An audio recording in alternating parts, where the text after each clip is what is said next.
إن الحمد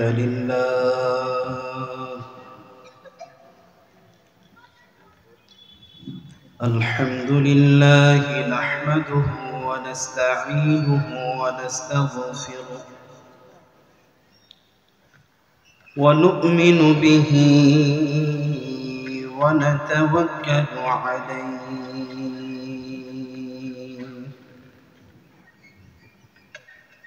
ونعوذ بالله من شرور أنفسنا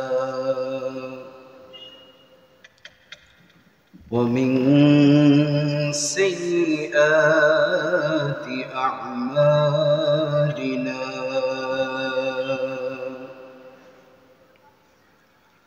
من يهده الله فلا مضل له ومن يضلله فلا هادي له ونشهد أن لا إله إلا الله وحده لا شريك له ونشهد أن لا إله إلا الله وحده لا شريك له الذي أرسله بالحق بشيرا ونذيرا وداعيا إلى الله بإذنه وسراجا منيرا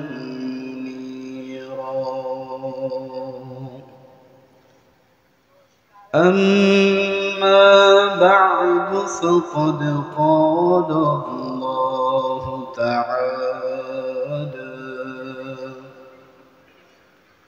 في كلامه المجيد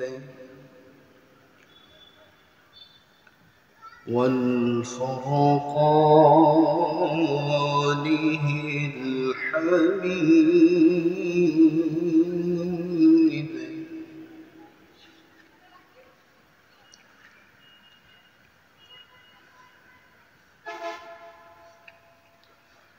أعوذ بالله من الشيطان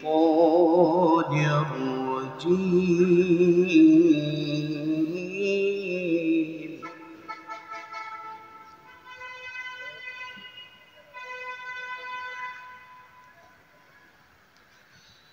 بسم الله الرحمن الرحيم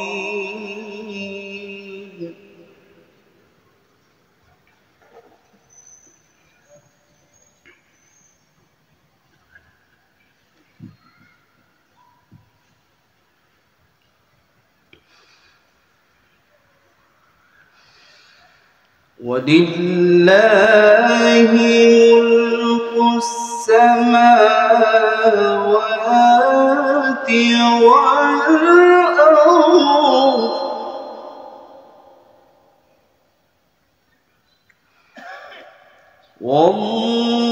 والله على كل شيء قدير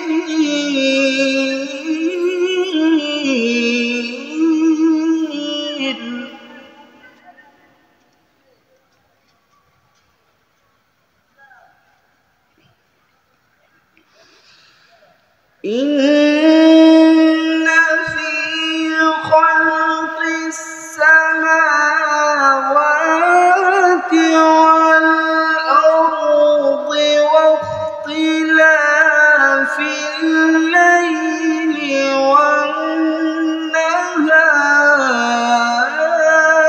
والنهار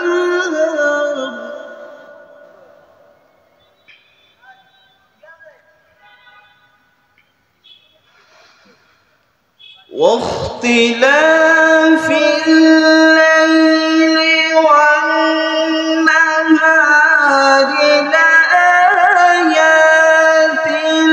لأولي الألباب.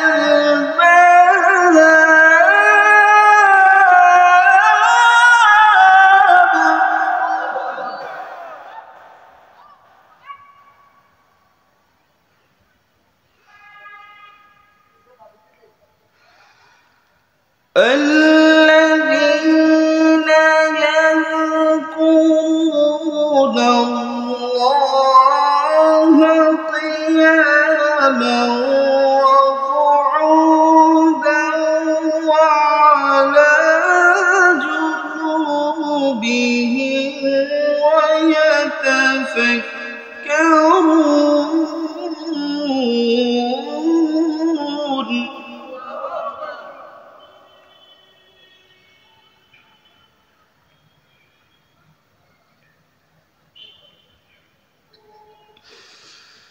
ويتفكرون في خلق السماوات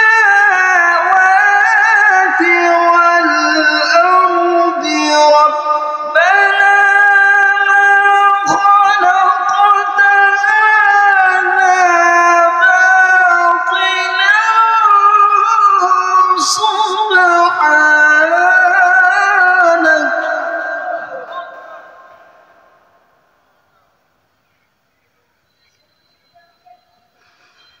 سبحانك فقنا عذاب النار.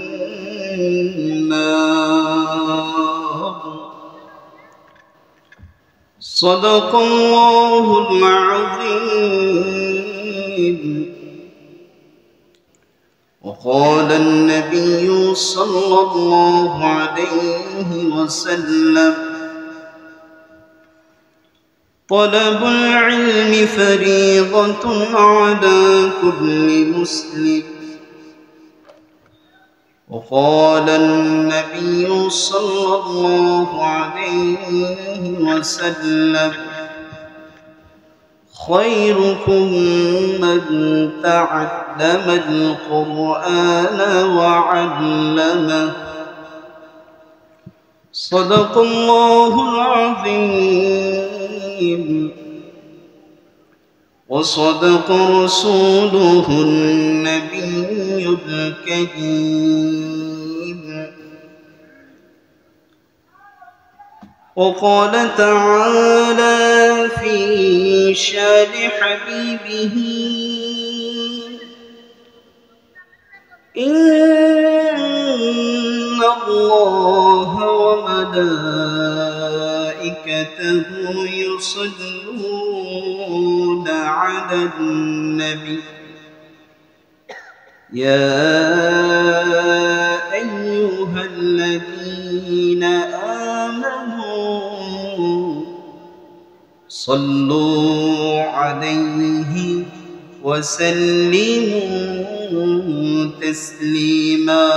صلى الله وعلى محمد صلى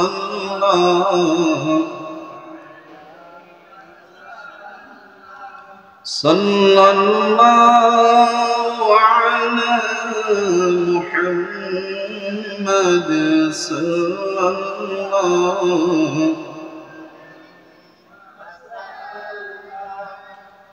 هو الحبيب الذي ترجى شفاعته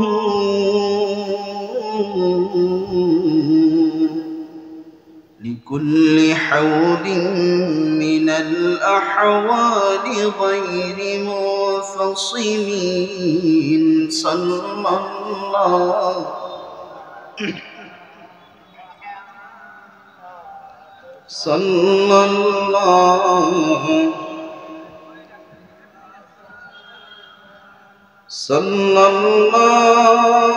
على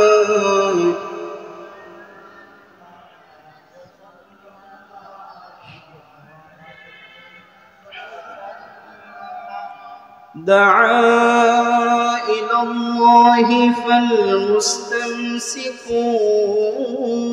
به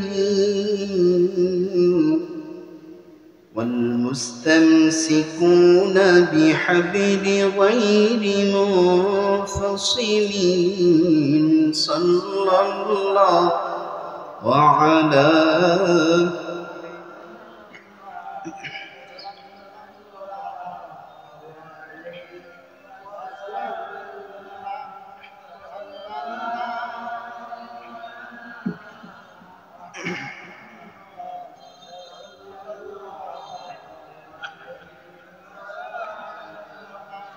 आशिके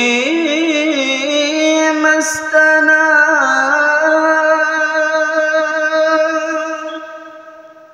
मुझे दीवाना बनाना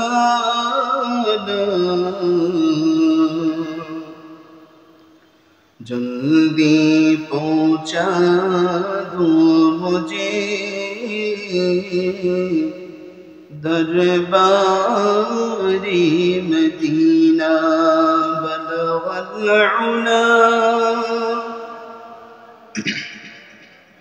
कशफत तुजा बिजमालिही हसनत जमीअ ख़िसालिही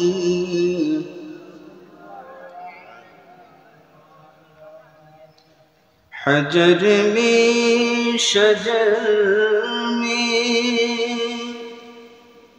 तेरे रंगे बो है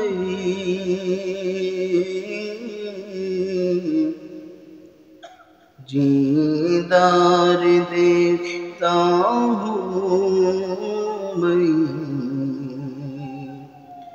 तो ही तो तू है ला इलाहा इल्लल्लाह ला इलाहा ला इलाहा ला इलाहा لا إله إلا الله لا إله لا إله إلا الله لا إله बैजन बहु दूरे मदीना আমরা কেমনে যাব জানি না দয়াল আল্লাহ দয়া করো দয়াল আল্লাহ দয়া করো নসিব করো মদিনা লা ইলাহা ইল্লাল্লাহ লা ইলাহা ইল্লাল্লাহ লা ইলাহা লা ইলাহা আসমান জমিন গায়রুল্লাহ পাহাড় পর্বত গায়রুল্লাহ মাজার বাজার গায়রুল্লাহ মাজার বাজার গায়রুল্লাহ মাবুদ মাশুক এক আল্লাহ লা ইলাহা لا إله إلا الله لا إله لا إله إلا الله لا إله لا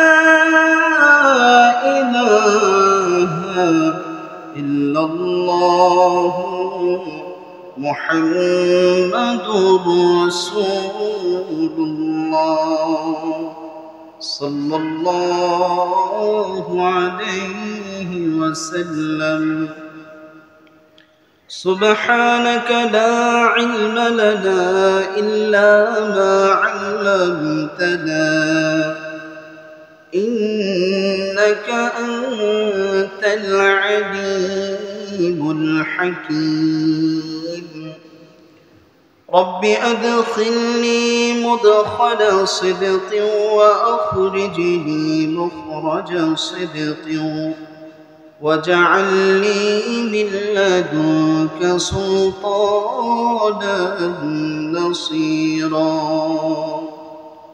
صدق الله العظيم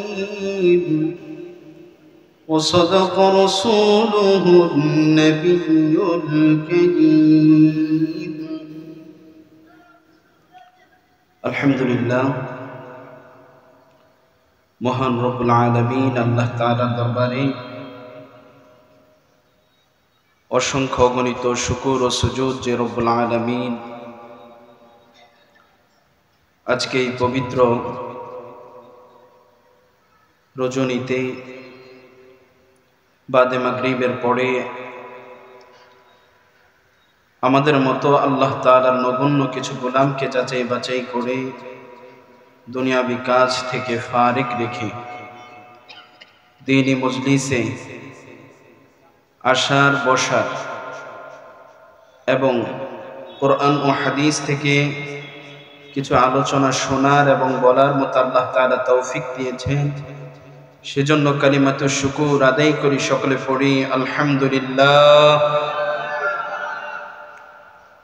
অতঃপর লক্ষ কোটি বা তার চাইতে অধিক বেশি দরুদ ও সালাম প্রেরণ করছি সাইয়্যিদুল মুরসালিন শাফিউল মুযনিবিন নবী মুহাম্মদ মুস্তাফা সাল্লাল্লাহু আলাইহি ওয়াসাল্লামের প্রতি সকলে আরো একবার দরুদ শরীফ পড়ি আল্লাহুম্মা সাল্লি ওয়া সাল্লিম ওয়া বারিক আলাইহি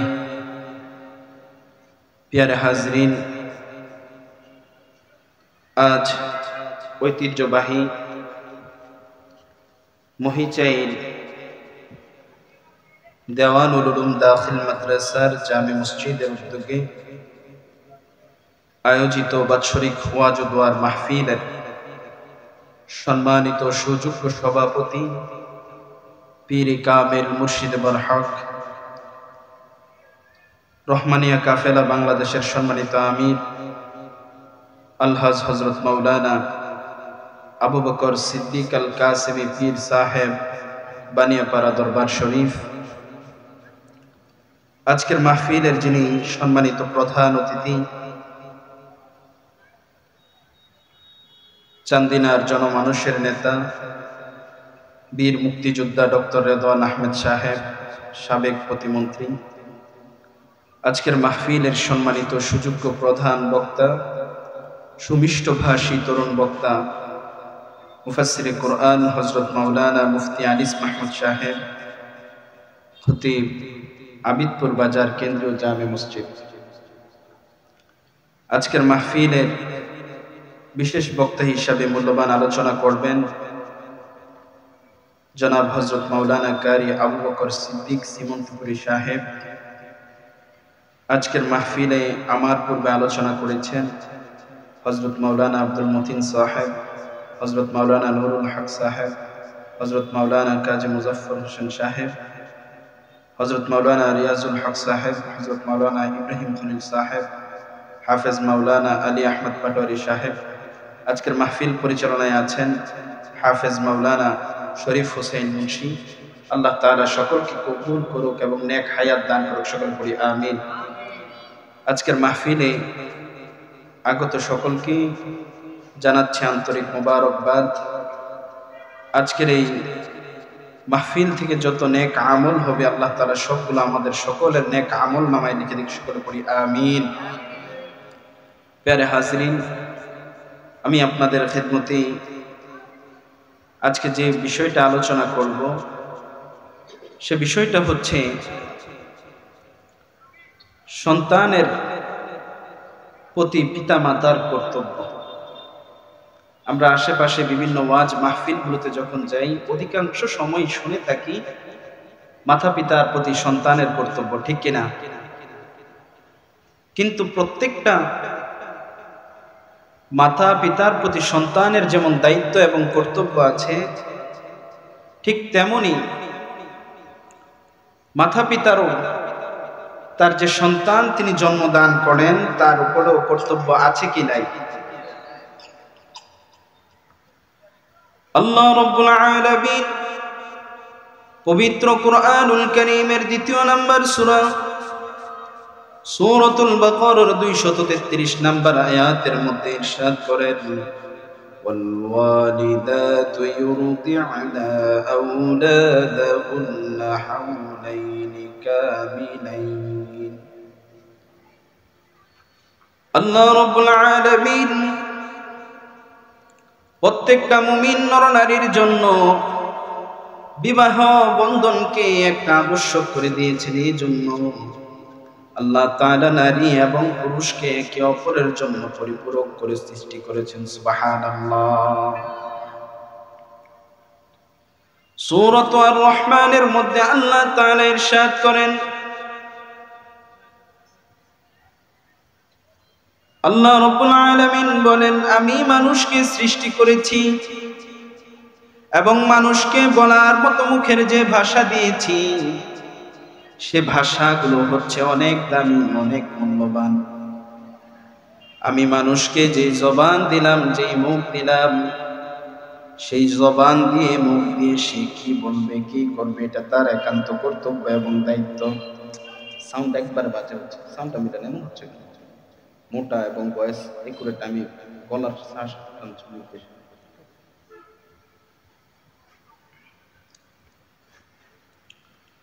প্রত্যেকটা নারী পুরুষকে আল্লাহ তাআলা সৃষ্টি করলেন জোড়ায় জোড়ায়। নারী এবং পুরুষ করে আল্লাহ তাআলা সৃষ্টি করেছেন। প্রত্যেকটা মানুষের জন্য জোড়া জোড়া আল্লাহ তাআলা রেখেছেন।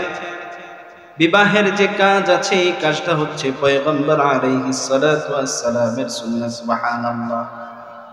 নবী আলাইহিস সালাতু ওয়াস সালাম বিবাহ করেছেন, সেজন্য বিবাহ করাও একটা সুন্নত কাজ। আবার চরিত্র হেফাজতের জন্য, নিজেকে গুনাহ থেকে বিরত রাখার জন্য, পাপ মুক্ত থাকার জন্য বিবাহ করা কারো কারো জন্য ফরজ, কারো কারো জন্য ওয়াজিব হয়ে দাঁড়ায়। এজন্য বিবাহ করার সময় প্রথমেই খেয়াল রাখতে হবে আল্লাহ তাআলার বিধান, এটা একটা সুন্নত কাজ।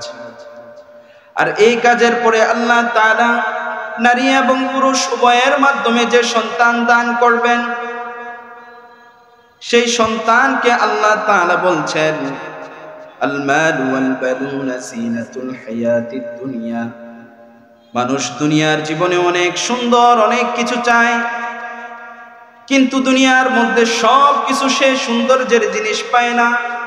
আর দুনিয়ার মধ্যে সবচেয়ে সুন্দর জিনিস হচ্ছে নেককার সন্তান এবং ধন দৌলত। সুবহানাল্লাহ। দুনিয়াতে কোনো মানুষের অসংখ্য টাকা আছে, অসংখ্য পয়সা আছে, কিন্তু তার সন্তান নাই, ওয়ারিশ নাই, তার ওই সম্পদের ওই মালের কোনো প্রয়োজন, কোনো দাম আছে। কিন্তু এক মানুষের অনেক সন্তান আছে, কিন্তু দুনিয়ার মধ্যে তার কোনো টাকা পয়সা নাই, সন্তানদের জন্য যা কিছু দরকার সে সেটা ব্যবস্থা করতে পারে না। ওই লোকেরও কি দাম আছে কি নাই? দাম একদিক দিয়ে হয়তো কম থাকতে পারে, কিন্তু তারপরেও সন্তানটা একটা তার জীবনের জন্য অনেক মূল্যবান সম্পদ। আল্লাহ তাআলা বলেন, আমি তোমাদেরকে যে সন্তান দান করি, তোমরা রিজিকের ভয়ে তোমরা তাকে কি খাওয়াবা, কি পরাবা, কতটুকু তাকে ভরণ পোষণ, কতটুকু কি দিবা, এটার ভয়ে তোমরা তোমাদের সন্তানদেরকে হত্যা করো না। কারণ আমি আল্লাহ তাআলা প্রত্যেকের জন্য রিজিকের সুষম বন্টন রেখে দিয়েছি। সুবহানাল্লাহ।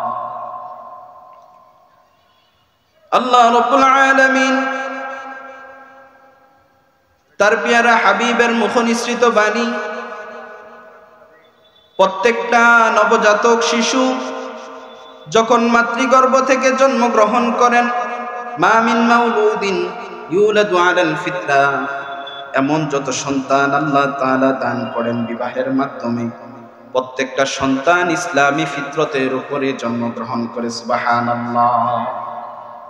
যতগুলো সন্তান আল্লাহ তাআলা মানুষকে আপনাকে আমাকে দান করেন, আমি আপনি মনে করি হয়তো আমার সন্তানকে আমি লালন পালন করতে পারবো না, আমি হয়তো আমার সন্তানকে ভরণ পোষণ দিতে পারবো না, সেজন্য আমি আপনি আপনার সন্তানকে হত্যা করে দেই। কিন্তু আল্লাহ তাআলা বলেন, তোমরা তোমাদের সন্তানকে রিজিকের ভয়ে হত্যা করো না, কারণ রিজিকের মালিক কে বলেন তো সে আল্লাহ তাআলা যদি আপনার আমার জন্য রিজিকের ফয়সালা করেন, তাহলে আমার আপনার জন্য অবশ্যই কর্তব্য হচ্ছে আল্লাহ তাআলাকে ভয় করে আল্লাহ তাআলার নিয়ামত যত সন্তান আছে সবগুলো গ্রহণ করা, নাকি হত্যা করা। কত মানুষ যদি দেখেন সন্তানের জন্য কত কান্নাকাটি করে, সন্তানের জন্য কত কবিরাজের কাছে যায়, সন্তানের জন্য কত মাজারে বাজারে যায় কিনা, কত মানুষ আছে ডাক্তারের পিছনে লক্ষ লক্ষ কোটি কোটি টাকা খরচ করে একটা সন্তানের জন্য, তারপরেও সন্তানের মুখ দেখতে পায় না, ঠিক কিনা? কিন্তু আল্লাহ তাআলা আমার আপনার মতো অসংখ্য মানুষকে না চাইতে যে সন্তান দান করেন, সেটা আমার জন্য আপনার জন্য রহমত কিনা বলেন তো? রহমত। কিন্তু আমি আপনি না বুঝে ওই সন্তানকে হত্যা করে দেই, সেজন্য আমার আপনার উচিত হচ্ছে আল্লাহ তাআলা আপনাকে আমাকে যতটুকু সন্তান দান করেন সেটা গ্রহণ করেন। আর এই সন্তান যখন দুনিয়াতে আগমন করার পরে এই সন্তানকে লালন পালন করা, সন্তানের জন্য খাবার দাবার যা কিছু আছে সব কিছুর ব্যবস্থা করা দায়িত্ব কার? আল্লাহ তাআলা। কিন্তু তাকে যার মাধ্যমে দুনিয়াতে পাঠিয়েছেন, মা এবং বাবা, আল্লাহ তাআলার এই বনি আদম যখন দুনিয়ার মধ্যে আসে মা বাবার মাধ্যমে, তখন এই সন্তানকে লালন পালনের দায়িত্ব কার উপরে বাত্রায়? কার উপরে আসে? সেটা আসে মা বাবার উপরে। কার উপরে আসে? মা বাবার। প্রত্যেকটা সন্তান যখন জন্মগ্রহণ করে, প্রত্যেকটা সন্তান ইসলামের ফিতরত নিয়ে ইসলামের উপরে জন্মগ্রহণ করে। এখন আপনারা বলতে পারেন, হুজুর, যে ব্যক্তির জন্ম হলো কোনো নাসারার ঘরে, যে ব্যক্তির জন্ম হলো কোনো ইহুদির ঘরে, যে ব্যক্তির জন্ম হলো কোনো হিন্দুর ঘরে, প্রত্যয়ের ঘরে, তাহলে সেও কি ইসলামের উপরে জন্মগ্রহণ করে কিনা? হাদিসের মধ্যে আল্লাহর রাসূল সাল্লাল্লাহু আলাইহি ওয়াসাল্লাম বলেন, প্রত্যেক বনি আদম তার ফিতরতে ইসলামের উপর জন্মগ্রহণ করে। তার মা বাবা তাকে ইহুদি বানায়, তার মা বাবা তাকে নাসারা বানায়। কারণ বাবা যদি ইহুদি হয় সন্তানও ইহুদি হবে, বাবা যদি নাসারা হয় সন্তানও নাসারা হবে, ঠিক কিনা? কিন্তু আল্লাহ তাআলা দুনিয়ার মধ্যে যত বনি আদম পাঠিয়েছেন, আল্লাহ তাআলা বলেন, ওয়ালাকাদ কাররামনা বনি আদম, আমি আল্লাহ তাআলা বনি আদমকে সম্মানিত করেছি। কিভাবে? আমি আল্লাহ তাআলা বলেছি, ইয়া কওমি ইবুদুল্লাহ। আল্লাহ তাআলা বনি আদমকে পাঠানোর পরে সঙ্গে সঙ্গে তাদেরকে দ্বীনের দিকে দাওয়াত দেওয়ার জন্য নবীদেরকেও পাঠিয়েছেন। এই নবীরা প্রত্যেক সম্প্রদায়ের নিকট আগমন করে বলেছে, হে আমার সম্প্রদায়, তোমরা উবুদুল্লাহ, আল্লাহর ইবাদত করো। কার ইবাদত করো? কিন্তু যে সমস্ত মানুষগুলো তার বিবেক নিয়ে চিন্তা করে হেদায়েতের নূরকে গ্রহণ করেছে, সে সমস্ত মানুষগুলোকে আল্লাহ তাআলা সঠিক পথ প্রদর্শন করেছেন। আর যারা আল্লাহ তাআলার সাথে শিরিক করেছে, অংশীদার সাব্যস্ত করেছে, আল্লাহ তাআলা তাদেরকে গুমরা করে ধ্বংস করে দিয়েছেন। আমরা যে বিষয়টা আলোচনা করতেছিলাম, সন্তান যখন জন্মগ্রহণ করবে, সন্তান জন্মগ্রহণ করার পরে ওই সন্তানের প্রতি পিতামাতার কর্তব্য আছে কি নাই? সন্তান যখন দুনিয়াতে ভূমিষ্ঠ হবে, প্রথমে পিতামাতার জন্য সবচেয়ে জরুরি হচ্ছে ওই নবজাতক সন্তানটাকে কোলের মধ্যে নিবে, ডান কানে আযান এবং বাম কানে ইকামত দিয়ে তাওহীদের বাণী তার কানে শৈশবে পৌঁছে দিবে। সুবহানাল্লাহ। আল্লাহ, এই যে আল্লাহ তাআলা, আল্লাহর পরিচয়, আল্লাহু আকবার, আল্লাহু আকবার, আল্লাহ মহান, আল্লাহ মহান। আশহাদু আল্লা ইলাহা ইল্লাল্লাহ, আমি সাক্ষ্য দিচ্ছি আল্লাহ তাআলা ছাড়া কোনো ইলাহ নাই। আশহাদু আন্না মুহাম্মাদান আবদুহু ওয়া রাসূলুহু, মুহাম্মদ সাল্লাল্লাহু আলাইহি ওয়াসাল্লাম আল্লাহ তাআলার রাসূল, বান্দা ও রাসূল। এই যে কালিমার দাওয়াতগুলো আছে, আল্লাহ তাআলার দ্বীনের যেই মৌলিক বিষয়গুলো আছে, শৈশবকালে ওই সন্তানের কানের মধ্যে আযান দিয়ে পৌঁছে দেওয়া। সুবহানাল্লাহ। তারপরে সন্তানকে তাহনিক করানো, কোনো আলেম বা নেককার মানুষের কাছে নিয়ে তার মুখ থেকে চিবিয়ে একটু খেজুর বা কোনো কিছু ওই বান্দার ছোট বাচ্চার মুখের মধ্যে লাগিয়ে দেওয়া। এটা যখন শেষ হবে, পিতামাতার জন্য কর্তব্য হচ্ছে বান্দার যখন ৭ম দিন চলে আসবে তার মাথাকে মুন্ডন করবে, তারপরে ওই বাচ্চার জন্য সুন্দর একটা নাম রেখে আকিকা দিবে। কিন্তু আমাদের সমাজের মধ্যে দেখা যায় বাচ্চা যখন শৈশবে জন্মগ্রহণ করে, জন্মগ্রহণের পরে মা বাবা বাচ্চার কানে যে আযান দেওয়া লাগে সেটাও জানে না, আবার আযান দিবে সে আযান দেওয়ার মতো লোকও পাওয়া যায় না, ঠিক কিনা? কিন্তু মা বাবার জন্য কর্তব্য হচ্ছে সন্তান যখন ভূমিষ্ঠ হয় তার ডান কানে আযান, বাম কানে ইকামত দেওয়া, তারপরে তাকে ইসলামী ফিতরতের জন্য যা কিছু কর্তব্য সব কিছুর ব্যবস্থা করা, অর্থাৎ তার জন্য সুন্দর একটা নাম রাখা। আল্লাহর রাসূল সাল্লাল্লাহু আলাইহি ওয়াসাল্লামের দরবারে একজন সাহাবী আগমন করলেন, ওই বাচ্চার নামটা সুন্দর নাম রাখেন নাই, নামটা আল্লাহর রাসূল সাল্লাল্লাহু আলাইহি ওয়াসাল্লামের পছন্দ হয় নাই। আল্লাহর রাসূল সাল্লাল্লাহু আলাইহি ওয়াসাল্লাম সঙ্গে সঙ্গে ওই শিশু বাচ্চার নামটাকে পরিবর্তন করে সুন্দর একটা ইসলামিক নাম রেখে দিলেন। সুবহানাল্লাহ। আর আমরা সকলে চাই দুনিয়ার মধ্যে আমার সন্তান এমন নেককার সন্তান হবে যে সন্তান আমার মৃত্যুর পরে আমার জন্য দোয়া করবে, যে সন্তান আমার মৃত্যুর পরে আমার কবরের পাশে দাঁড়িয়ে বলবে, রব্বি রহমহুমা কামা রব্বায়ানি সগীরা। কিন্তু দেখা যায় যখন সে সন্তানটা আপনার গর্ভের মধ্যে আসে, মা এই সন্তানের জন্য উত্তম কোনো কিছুর ব্যবস্থা করতে পারে না, যার জন্য সন্তান গর্ভে আসার পরে ওই সন্তান দুনিয়াতে ভূমিষ্ঠ হয়ে নেককার না হয়ে বদকার হয়, ঠিক কিনা? আপনারা সকলেই ভারতীয় উপমহাদেশের অন্যতম একজন আল্লাহর ওলি খাজা মাঈনুদ্দিন চিশতি রহমাতুল্লাহি আলাইহির নাম শুনেছেন কিনা? ভারতীয় উপমহাদেশে যখন খাজা মাঈনুদ্দিন চিশতি রহমাতুল্লাহি আলাইহি আগমন করলেন, আগমন করার পরে একটা স্থানের মধ্যে তিনি তার যত অনুসারী ছিল তাদেরকে নিয়ে থাকতে শুরু করলেন। খাজা মাঈনুদ্দিন চিশতি রহমাতুল্লাহি আলাইহি ওই জায়গার মধ্যে যত মাজুসি ছিল তাদেরকে দাওয়াত দিতেন, যারা অগ্নি পূজক ছিল তাদেরকে দিনের দাওয়াত দিতেন। দিনের দাওয়াত দিয়ে বলতেন, তোমরা যারা আগুনের ইবাদত করো, তোমরা যারা আগুনের পূজা করো, আগুন কি তোমাদেরকে রক্ষা করবে? কিন্তু যখনই তারা আগুনের মধ্যে হাত দেয়, আগুন কি তাদেরকে রক্ষা করবে? না, পুড়িয়ে ছাই করে দিবে, ছাই করে দিবে। খাজা মাঈনুদ্দিন চিশতি রহমাতুল্লাহি আলাইহি বললেন, এই আগুনকে যতই তোমরা পূজা করো, যতই আগুনের ইবাদত করো, এই আগুন তোমাদেরকে কখনো বাঁচাতে পারবে না, তোমাদের কোনো উপকার করবে না, বরং ক্ষতি করবে। তোমরা যদি আল্লাহ তাআলার প্রতি ঈমান আনো তাহলে আল্লাহ তাআলা এই আগুন থেকে দুনিয়া এবং আখিরাতে তোমাদেরকে মুক্তি দান করবে। সুবহানাল্লাহ।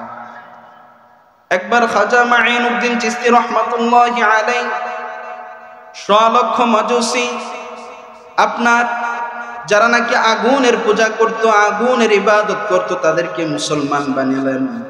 তিনি তার ঘরের মধ্যে যখন বাড়িতে ফিরে গেলেন, গিয়ে তার মাকে সুসংবাদ দিলেন, ও আম্মা জান, আমি আজকে লক্ষ মজুসি মুশরিককে যারা আগুনের পূজা করত তাদেরকে মুসলমান করেছি। এই কথা যখন নাকি খাজা মাঈনুদ্দিন চিশতি রহমাতুল্লাহি আলাইহি তার আম্মা জানকে বলল, মাঈনুদ্দিন চিশতি রহমাতুল্লাহি আলাইহির আম্মা জান বলল, ও আমার বাচ্চাদন শোনো, এই যে এত লক্ষ মাজুসিকে অগ্নিপূজককে তুমি মুসলমান বানিয়েছো, এটা তোমার কর্তৃত্ব না, এটা আমি মায়ের কর্তৃত্ব। আল্লাহু আকবার। তুমি মাঈনুদ্দিন চিশতি রহমাতুল্লাহি আলাইহি যখন আমার গর্ভে ছিলা, আমি মা কখনো নামাজ ছাড়ি নাই। তুমি মাঈনুদ্দিন যখন আমার গর্ভে ছিলা, আমি কখনো তাহাজ্জুদ ছাড়ি নাই। তুমি মাঈনুদ্দিন যখন আমার গর্ভে ছিলা, আমি মা কখনো কোরআন তেলাওয়াত ছাড়ি নাই। তুমি মাঈনুদ্দিন যখন আমার গর্ভে ছিলা, আমি কখনো কারোর সাথে মিছা কথা, পর্দা ছেড়ে বের কখনো হই নাই। আমি মা যখন তুমি দুনিয়ার মধ্যে ভূমিষ্ঠ হয়েছ, ভূমিষ্ঠ হওয়ার পরে আমি তোমাকে নাপাক অবস্থায় তোমার মুখে দুধ দেই নাই। আল্লাহু আকবার। তুমি দুনিয়ার মধ্যে যখন আগমন করলা, তুমি যখন দুধ পান করার প্রয়োজন, আমি প্রথমে 2 রাকাত নামাজ পড়েছি ওযু করে পবিত্র হয়ে, তারপরে আমি তোমাকে আমার ডান পাশের স্তনে তোমার মুখ লাগিয়ে আমি তোমাকে দুধ পান করিয়েছি। এখনো পর্যন্ত খাজা মাঈনুদ্দিন তুমি হয়েছ, কিন্তু তোমার জন্য এখনো আমি মা আল্লাহর কাছে দোয়া করি। সুবহানাল্লাহ। ওই খাজা মাঈনুদ্দিন চিশতি রহমাতুল্লাহি আলাইহির মা আর আমাদের যে মা আছেন, যারা আমাদের মা আমাদেরকে জন্ম দিবেন, তিনি যখন নাকি আমাদেরকে গর্ভধারণ করেন বর্তমান অবস্থায়, মায়েরা সব সময় টেলিভিশন নিয়ে ব্যস্ত থাকে, মায়েরা মোবাইল নিয়ে ব্যস্ত থাকে, মায়েরা গীবত শেখায়েতে থাকে, মায়েরা একে অপরের দোষ চর্চা করতে থাকে কিনা? কিন্তু যে মা গীবত করে, যে মা নামাজ পড়ে না, যে মা সিনেমা গান ইত্যাদি নিয়ে ব্যস্ত থাকে, সেই মায়ের গর্ভ থেকে কখনো মাঈনুদ্দিন চিশতি না হয়ে চোর হবে, ডাকাত হবে, এটাই স্বাভাবিক, ঠিক কিনা? যদি কোম্পানি ভালো হয় তাহলে প্রোডাক্টও ভালো হবে, আর যদি কোম্পানি 2 নাম্বার হয় প্রোডাক্ট কখনো 1 নাম্বার হবে না, ঠিক কিনা? শুধু কি এইখানে মায়ের দোষ আছে, বাবার দোষ নাই? বাবারও দোষ আছে। বাবাও নেককার হতে হবে, পরহেজগার হতে হবে। বাবার কর্তব্য হচ্ছে তিনি যে সন্তানের জন্য স্ত্রীর কাছে, যেই সন্তান স্ত্রীর মাধ্যমে দুনিয়ার মধ্যে আগমন করবে, সে সন্তানের জন্য হালাল রুজি উপার্জন করা। কি রুজি উপার্জন করা? হালাল রুজি উপার্জন। কিন্তু দেখা যায় আজকে আমাদের মা বাবা যারা আছে, অনেকেই দেখা যায় সন্তানের জন্য অনেক টাকা পয়সা, এটা করতে হবে সেটা করতে হবে, এইগুলো করতে গিয়ে তারা সুদ, ঘুষ, হারাম, হালাল এইগুলোকে বাছাই করে না। নামাজের সময় হয়ে যায়, ব্যবসা তিনি ছাড়েন না। নামাজের সময় হয়ে যায়, তিনি তার কাজ ছাড়েন না। আল্লাহ তাআলা বলেন, যে লোক সে আমার ইবাদত না করে সে আমার কাছ থেকে কোনো কিছুর আশা করতে চায়, এত সহজ না, এত সহজেই আমি কাউকে ভালো কিছু দান করি না। কিন্তু কেউ যদি ভালো কিছু পেতে চায় তাহলে তার জন্য ভালোভাবে আল্লাহর কাছে চেয়ে নেক কিছু চেয়ে নিতে হয়, ঠিক কিনা? ওই সন্তানটা যখন আল্লাহ তাআলার কাছে, স্বামী স্ত্রী উভয় আল্লাহর কাছে দোয়া করতে হবে। দোয়ার বদৌলতে আল্লাহ তাআলা নেককার সন্তান যদি দান করেন, ওই সন্তানটাকে নেককার বানানো, বদকার বানানো, এটাও মা বাবার কাছে থাকে। মা বাবা শৈশবকালে সন্তানকে সুন্দর নাম রেখে তাকে আদব শিষ্টাচার ভালোভাবে শিখাবে, তাকে ভদ্রতা শিখাবে। বাবা এবং মা যিনি থাকবেন উভয় তাকে সময় দিবে, আদর করবে, যত্ন করবে।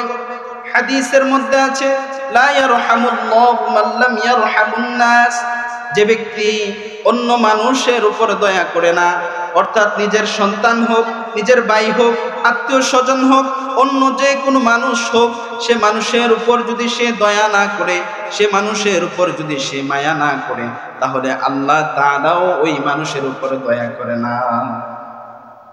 আপনি যদি আল্লাহর দয়া পেতে চান, কার দোয়া? আল্লাহর দয়া, আল্লাহর মায়া, আল্লাহর রহমত, তাহলে আপনার অধীনস্থ আপনার সন্তান অন্যান্য যত মানুষ আছে সমস্ত মানুষকে আপনার ভালোবাসতে হবে। বুঝতে পারছেন? তাহলেই আল্লাহ তাআলা আপনার উপর রহম করবেন, দয়া করবেন। সুবহানাল্লাহ পড়েন। প্যারা হাজরিন, সন্তান যখন জন্মগ্রহণ করবে শৈশব কাল থেকে তাকে দ্বীনি শিক্ষায় শিক্ষিত করা। হাদিসের মধ্যে আছে যে ব্যক্তি কোরআনের একটা হরফ শিক্ষা দিবে আল্লাহ তাআলা শিখবে, পড়বে, প্রত্যেক হরফের বিনিময়ে 10টা করে নেক দান করবেন। কয়টা করে? 10। কিন্তু আমাদের মা বাবা এত কপাল পোড়া, শৈশবের কোরআনের শিক্ষাটা পর্যন্ত আমাদেরকে দিতে পারে না, ঠিক কিনা? আমাদের মা বাবার কর্তব্য ছিল নিজেরা দিনদার হওয়া, ন্যূনতম কোরআন শরীফ নিজেরা পড়া, নিজেরা এই কোরআনুল কারীম শিখা, এবং তার যে সন্তান হবে এই সন্তান মৃত্যুর পরে তার কাছ থেকে যেই কোরআনুল কারীম শিক্ষা করেছে, তার কাছ থেকে যেই দ্বীন শিক্ষা করেছে, তার কাছ থেকে প্রাথমিক শিক্ষা নামাজ কিভাবে পড়ে সেটা শিখেছে, মা বাবার কাছ থেকে ওযু কিভাবে করে সেটা শিখেছে, মা বাবার কাছ থেকে ভদ্রতা শিখেছে, এইটা জীবনের যত জায়গায় সে কাজে লাগাবে। মা বাবার মৃত্যুর পরে ওই সন্তান যে নেক আমলগুলো করবে, মা বাবা সন্তানের প্রথম শিক্ষক হওয়ার কারণে সবগুলোর সওয়াব মা বাবার আমল নামায় জমা হবে। সুবহানাল্লাহ।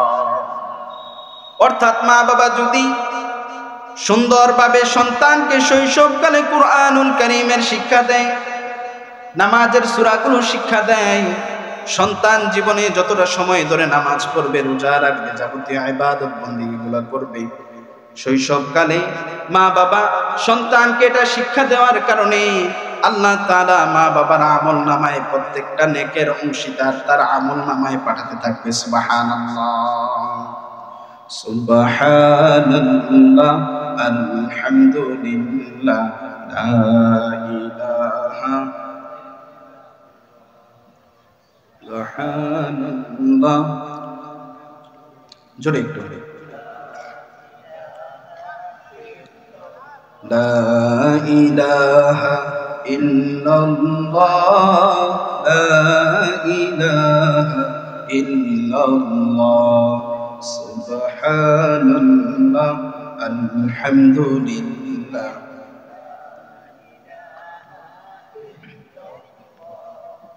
সুবহানাল্লাহ,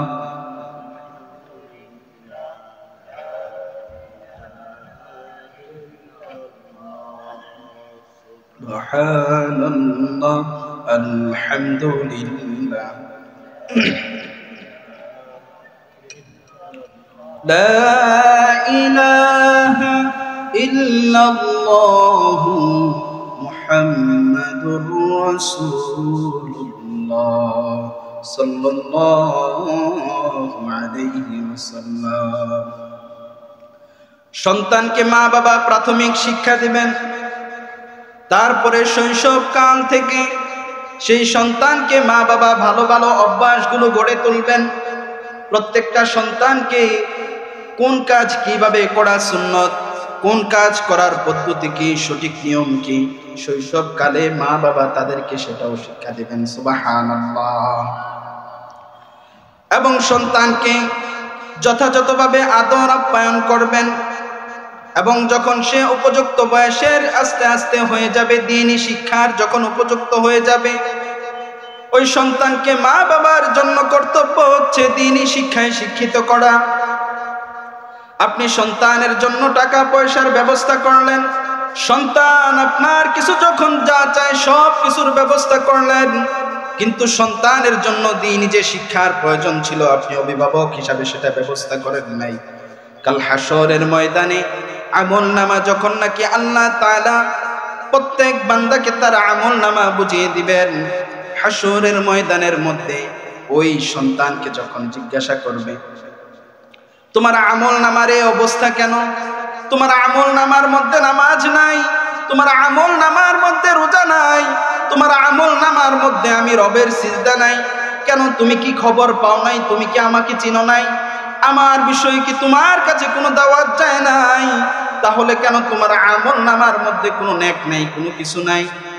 সন্তান তখন জবাব দিবে, আমি তো একজন মুসলমানের ঘরে জন্ম নিয়েছিলাম, আমার বাবাও মুসলমান ছিল, আমার মাও মুসলমান ছিল, আমার বাবা দুনিয়াতে আমার খাবার দাবার যা কিছু দরকার সব কিছু ব্যবস্থা করেছে, সব কিছু দিয়েছে, কিন্তু আমার মা বাবা আমাকে আল্লাহ চিনায় নাই, রাসূলকে চিনায় নাই, আমার মা বাবা আমাকে দ্বীনি শিক্ষা দেয় নাই।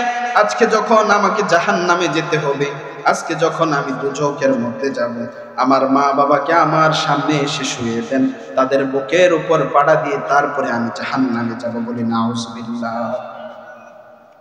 যেই সন্তানকে আপনি দ্বীনি শিক্ষা দিবেন না, যেই সন্তানকে আপনি দ্বীনি শিক্ষা দিবেন না, সেই সন্তান কখনো আপনার হাসরের ময়দানে উপকারে আসবে না। প্রত্যেকটা মানুষ মারা যায়, আমি মারা যাব, আপনি মারা যাবেন, সবাই মারা যাব কিনা? অবশ্যই যাব। হাদিসের মধ্যে আছে প্রত্যেকটা মানুষ যখন ইন্তেকাল করে তার আমল নামাগুলো তার থেকে কর্তন হয়ে যায়, ইল্লা সালাত, তবে তিনটা জিনিস ব্যতীত। তিনটা জিনিসের মধ্যে এক নাম্বার হচ্ছে সদকাতুন জারিয়া।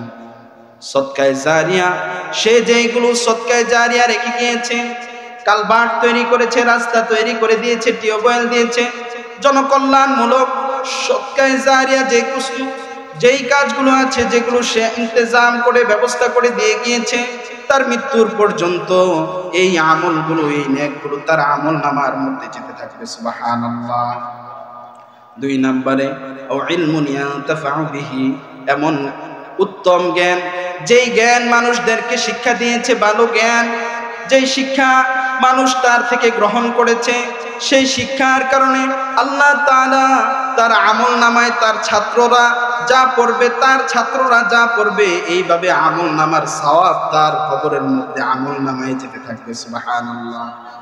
তিন নম্বরে আওয়ালাদিন সালিহা, নেককার সন্তান, যে সন্তান তার কাছ থেকে ভালো শিক্ষা পেয়েছে, সে সন্তানকে দ্বীনি শিক্ষা দিয়ে ভালো মুআদ্দাব ভদ্র সন্তান বানিয়ে গিয়েছে, সেই সন্তান মৃত্যুর পরে তার জন্য আল্লাহর কাছে দোয়া করে বলবে, হে আমার রব, আমার মা বাবা আমাকে শৈশবে যেইভাবে লালন পালন করেছে, আপনিও আমার মা বাবাকে সেইভাবে লালন পালন করেন, আপনিও তাকে জান্নাতুল ফেরদাউস নসিব করেন। সুবহানাল্লাহ।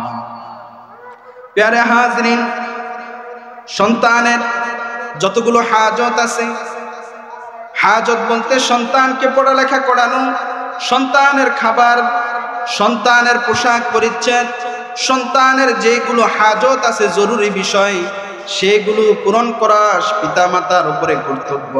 কিন্তু হাজতের বাহিরে, জরুরতের বাহিরে যদি মা বাবা সন্তানের জন্য অতিরঞ্জিত কোনো কিছু দান করে দেয়, আল্লাহ তাআলা বলেন, আর ওই সম্পদ পেয়ে, অতিরিক্ত মাল পেয়ে, অতিরিক্ত টাকা পেয়ে সন্তান যদি খারাপ হয়ে যায়, সন্তান যদি নেশাখোর হয়ে যায়, সন্তান যদি ডাকাত হয়ে যায়, এই যে গুনাহটা তার হবে, সেটার গুনার ভাগীদার তার মা বাবাও হবে, বলি নাউজুবিল্লাহ।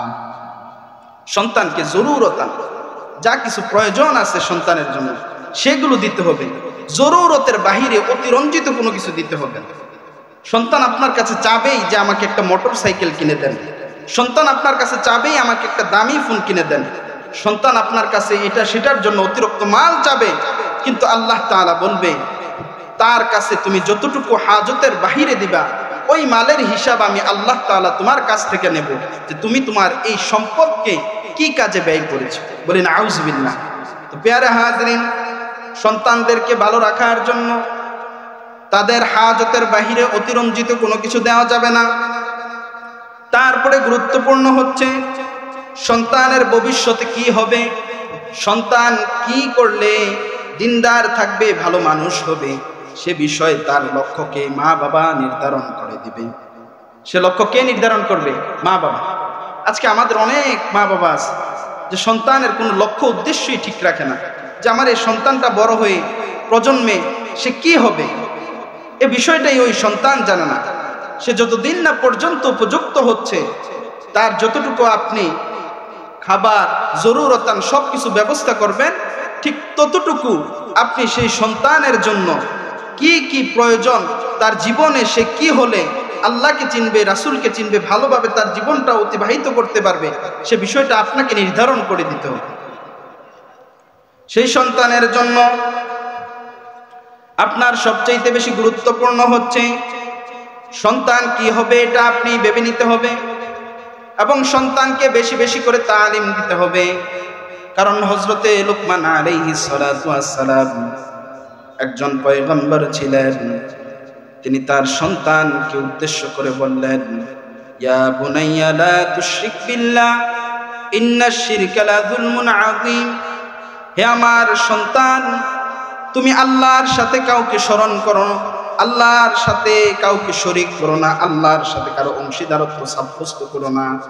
কারণ যদি আল্লাহর সাথে কারো অংশীদারত্ব সাব্যস্ত করো, আল্লাহর সাথে আল্লাহর সমকক্ষ কাউকে মনে করো, তাহলে আল্লাহ তাআলা সাথে তুমি যে জুলুম করবা, আল্লাহর উপরে তুমি যে একটা অংশীদারত্ব সাব্যস্ত করলা, এটা হচ্ছে আল্লাহ তাআলার উপর বান্দার পক্ষ থেকে সবচাইতে বেশি বড় জুলুম। তুমি সন্তান আমার এই জুলুম থেকে বেঁচে থাকো, আল্লাহর সাথে শিরিক করো না। আল্লাহ রাব্বুল আলামিন হযরতে লুকমান আলাইহিস সালাতু ওয়াস সালামের এই কথাগুলো পছন্দ করলেন। এরপরে লুকমান আলাইহিস সালাম তার সন্তানকে উদ্দেশ্য করে বলেছিলেন, ওয়ালা তামশি ফিল আরদি মারহা। সন্তান আমার, জমিনের মধ্যে অহংকার করে, বড়াই করে, দেমাগ দেখিয়ে চলো না। ইন্নাল্লাহা লা ইউহিব্বু কুল্লা মুখতালিন ফাখুর। আমার আল্লাহ তাআলা অহংকারকারীকে, আমার আল্লাহ তাআলা তাকাব্বুরি যে করে, অহংকার যে করে, তাকে পছন্দ করে না। সন্তান আমার, সাবধান সাবধান, আল্লাহর সাথে শরীক করো না, এবং দুনিয়ার মধ্যে অহংকার নিয়ে, আমিত্ব নিয়ে তুমি চলাফেরা করো না। যদি এটা নিয়ে চলাফেরা করো, আল্লাহ তাআলা তোমাকে ধ্বংস করে দিবেন। আল্লাহ রাব্বুল আলামিন বলেন, অহংকার হচ্ছে আমার চাদর। দুনিয়ার মধ্যে যেই কোনো মানুষই আমার চাদর নিয়ে, আমার গায়ের বসন নিয়ে টানাটানি করে, আমি আল্লাহ তাআলা তার মান সম্মানকে মাটির সাথে মিশিয়ে দেই, তাকে অপদস্থ, অপমানিত করে দেই। বলি নাউযুবিল্লাহ। তো প্রিয় হাজিরিন, নেককার সন্তানের জন্য অধিক পরিমাণে আল্লাহর কাছে দোয়া করতে হবে। স্ত্রী যখন গ্রহণ করবেন, তখনই আপনাকে টার্গেট নিতে হবে, আমি আমার সন্তানের জন্য ভালো একটা মা নিতে চাই। সেজন্য আপনাকে দিনদার, মুত্তাকি, পরহেজগার দেখে একটা মেয়েকে বিবাহ করতে হবে। এখন তো দেখা যায় যত রূপ লাবণ্যের পাগল, মেয়েরা খোঁজে ছেলে সরকারি চাকরিজীবী কিনা, ছেলের পয়সা আছে কিনা, ছেলে কেমন সেটা এখনকার অভিভাবকরা দেখে না, শুধু দেখে ছেলের ভালো কোনো সরকারি চাকরি আছে কিনা, টাকা পয়সা আছে কিনা, থাকলেই তার কাছে দিয়ে দিচ্ছে। আবার ছেলে দেখছে মেয়ে সুন্দরী কিনা, রূপবর্তী কিনা, কিন্তু তার চরিত্র ঠিক কিনা, তার বংশ মর্যাদা ঠিক আছে কিনা, তার দিনী হালতকে, বিষয়টা আমাদের এখনকার লোকেরা দেখে না, যার জন্য অধিক পরিমাণে সংসারের মধ্যে বিচ্ছেদ হয়ে যায়। ঠিক কিনা? দেখা যায় কিছুদিন পরে যখন তার রূপ চলে যায়, কিছুদিন পরে এই স্বামীর কাছে থাকতে থাকে, কিন্তু দেখা যায় যখনই একটা সময় তাদের মধ্যে দিনদারিত্ব নাই, এজন্য একটা সময় তাদের মধ্যে অরুচি চলে আসে, একজন আরেকজন থেকে কিভাবে পৃথক হবে সে চিন্তায় থাকে। আর এখন তো এমন হারে পরকীয়া বাড়ছে, আমাদের মহিলাদেরকে আগেই যারা বিদেশে থাকে যে একটা মোবাইল দিয়ে দাও, স্বামী বিদেশ থাকে বা এদিক সেদিক থাকে, ওই যে মোবাইল তার কাছে দিয়ে দিস, এটা দিয়ে সে যত রকমের গুনাহ আছে, যত রকমের অশালীন, অসভ্যতা, এটা দিয়ে করে বেড়ায়। ঠিক কিনা? এ কারণে দেখবেন অধিকাংশ বিবাহ বিচ্ছেদ হয়ে যাচ্ছে। যাওয়ার সময় হয়তো পুরুষের দোষ দেয়, অথবা বিভিন্ন কারণ দিয়ে চলে যায়, ভালো ভালো মানুষের ঘরেই থাকে না। তো যদি নেককার স্ত্রী না আনতে পারেন, তাহলে নেককার সন্তান আশা করা যাবে না।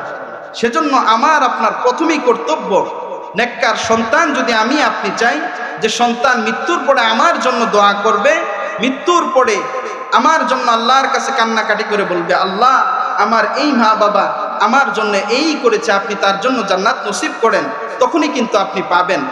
আর যদি আপনি আপনার সন্তানকে দ্বীনি শিক্ষায় শিক্ষিত দীক্ষিত করতে না পারেন, ওই মৃত্যুর পরে আপনার এই সন্তান আপনার কোনো কাজে আসবে। আমি একটা ঘটনা যদি আপনাদেরকে শোনাই, এক বড় লোক, তিনি ইন্তেকাল করেছেন। ইন্তেকালের পূর্বে তিনি যখন নামাজের সময় হয়ে যেত, মসজিদের মধ্যে যেতেন, নামাজ পড়তেন, ইমাম সাহেবের সাথে অধিক সময় তিনি যোগাযোগ রাখতেন, ইমাম সাহেবের সাথে মহাব্বত করতেন।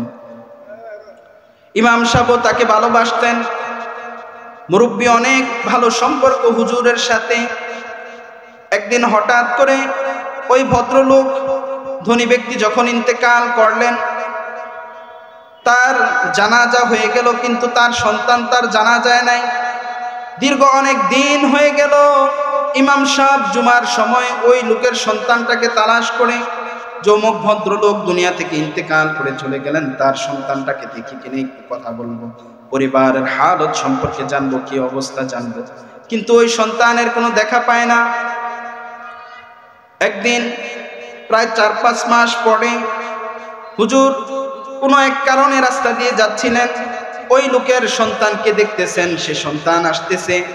হুজুর তাকে ধরার জন্য যখন তার সাথে দেখা করবেন সামনে গেলেন, সন্তান হুজুরকে দেখে অন্য রাস্তা দিয়ে চলে যাচ্ছে।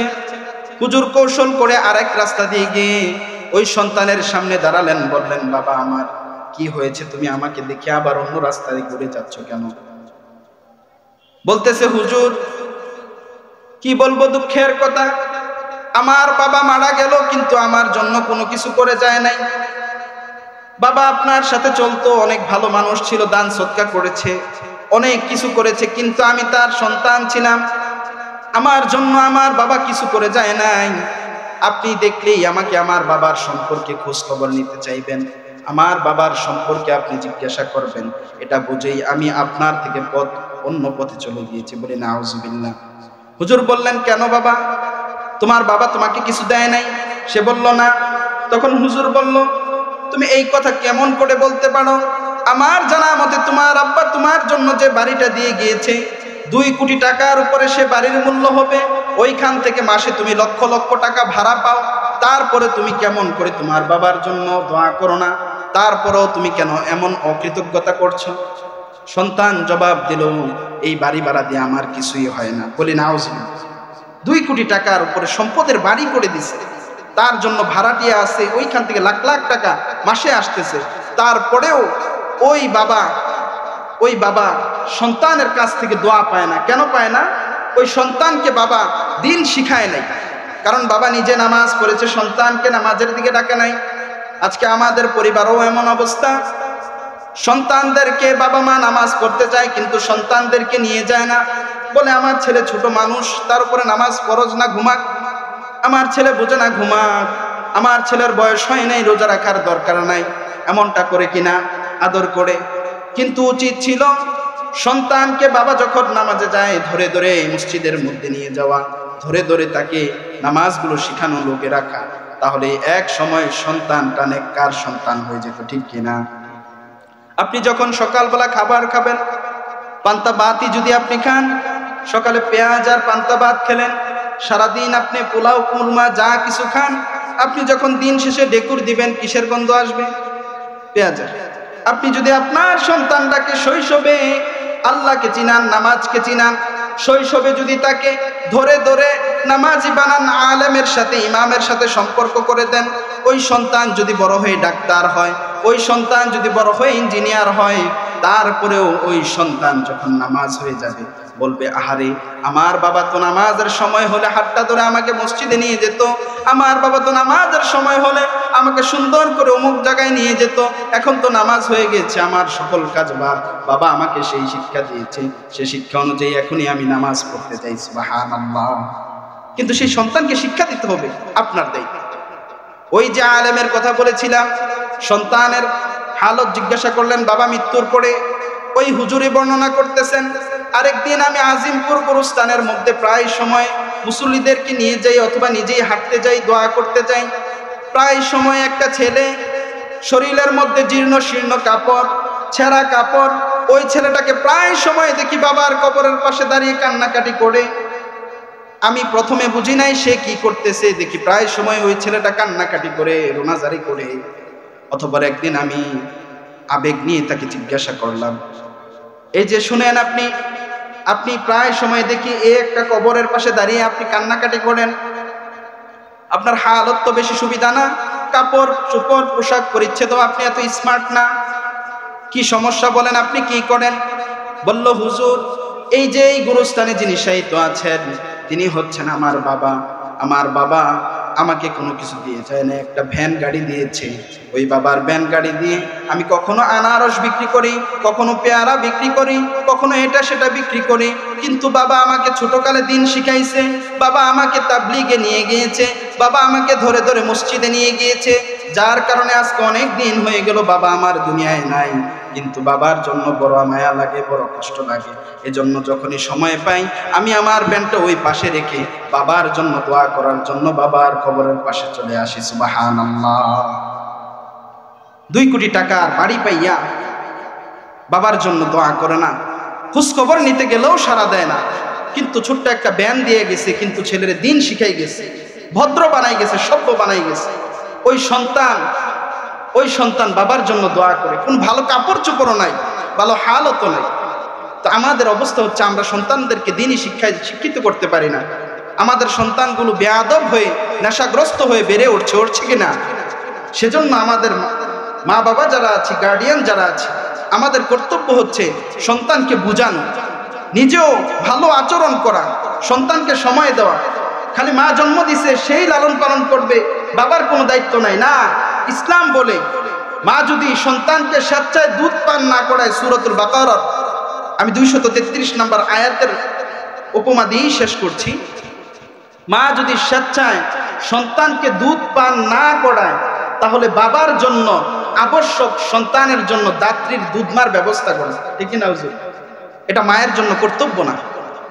কিন্তু মারা সন্তানকে জন্ম দেয়, যে প্রসব ব্যথা, যে ব্যথা এত দুনিয়ার সবচাইতে ব্যথা, যেটা সবচাইতে বেশি, এটার মধ্যে প্রসব ব্যথা অন্যতম। সেই মা যখন সন্তানকে বুকে নেয়, দুগ্ধ পান করে, ওই সন্তানের দুধের পানের সময় মা সমস্ত ব্যথাগুলো ভুলে যায়। সুবহানাল্লাহ। তো প্রিয় হাজিরিন, আমরা যারা পুরুষ আছি আমরাও দায়িত্বশীল হব, আমরাও সন্তানকে সময় দিব, সন্তানকে দ্বীনি শিক্ষায় শিক্ষিত করব, এবং আমরা আমাদের সন্তানদেরকে শিক্ষা দিব ইমাম সাহেবের সাথে, আমাদের আলেম উলামাদের সাথে সাথে সম্পর্ক রাখে। দরকার আছে কি নাই? কিন্তু আমরা নিজেরাই আলেমদের বিরুদ্ধাচরণ করি কিনা? মসজিদের ইমাম সাহেবদের সম্মান দেই না। আচ্ছা, আপনি একটা কথা বলেন তো, আপনার বাসায় যে চাকর, যে আপনার বাসার কাজের লোক, আপনি কি কখনো তার সাথে বসে কখনো খান, বা তাকে আপনি কোনো একটা কাজের নেতৃত্ব দেন, ভালো কাজের? আপনার বাসায় যে কাজকর্ম করে তাকে কি আপনি ভালো কোনো কাজে দেন না? তো যে ইমাম সাহেব, তাকে যদি আপনি চাকরের মতো মনে করেন, তাহলে আপনি তার পিছনে কেমন করে ইক্তেদা করেন? আপনার নামাজ হবে না। এজন্য ইমামকে লিডার মানতে হবে, নেতা মানতে হবে। আপনি যখন নামাজের মধ্যে বলেন ইক্তাদাইতু বিহাযাল ইমাম, আমি এই ইমামের অনুসরণ করলাম, তখন আপনার নামাজের যে দায়িত্বভার পুরাটা ওনার উপর চলে যায়। আচ্ছা বলেন তো, আপনি যার বিরুদ্ধে গাদ্দারি করলেন, যাকে মানলেন না, তার পিছনে আপনি ইক্তেদা করলে আপনার নামাজ হবে? তারপরে অনেকে দেখা যায়, অনেক কমপ্লেন পাওয়া যায়, ইমামদের সাথে ভালো আচরণ করে না। মা বাবা বেয়াদব, সন্তান আদব বলা হবে কি করে? হবে কখনো? সম্ভব না।